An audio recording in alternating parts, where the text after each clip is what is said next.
ଭଲ ପାଇବା ଆଗରେ ପଇସାର ମୂଲ୍ୟ କିଛି ନାହିଁ, କିନ୍ତୁ ପଇସା ନଥିଲେ ସେଇ ଭଲ ପାଇବାକୁ ବି ସବୁଦିନ ରଖିବା ପାଇଁ ମଣିଷ ଅସମର୍ଥ ହେଇଯାଏ। କାହିଁକି ନା ପଇସା ବିନା ଆଜିକାଲି ଦୁନିଆରେ କିଛି ବି ସମ୍ଭବ ନୁହେଁ। ହାଇ ଫ୍ରେଣ୍ଡ, ମୁଁ ସବିତା ୱେଲକମ୍ କରୁଛି ମୋର ଆଉ ଗୋଟେ ନୂଆ ଭିଡ଼ିଓକୁ। କଣ୍ଟେଣ୍ଟ ବନେଇବା ହେଉଛି ମୋର ଏକମାତ୍ର ଜରିଆ, ଯାହାଦ୍ୱାରା ମୁଁ ନିଜକୁ ଏନଗେଜ୍ ରଖିପାରିବି। ଦିନ ସାରା ଏକା ଏକା ଘରେ ରହି ମୋତେ ସତରେ ବହୁତ ବିରକ୍ତି ଲାଗୁଛି।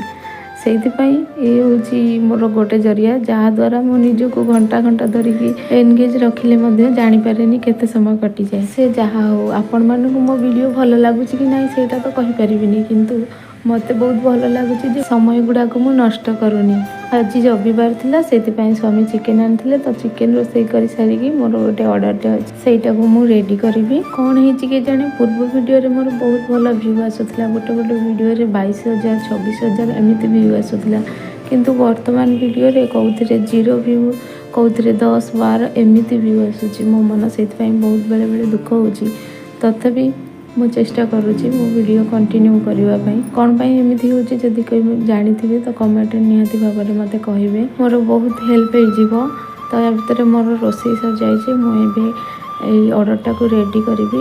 ଦେଖନ୍ତୁ, ଏଇ ଅର୍ଡ଼ରଟା ଏତେ ସ୍ମଲ୍ ସାଇଜ୍ ମୋତେ କରିବା ପାଇଁ ବହୁତ ଖୁସି ଲାଗୁଛି।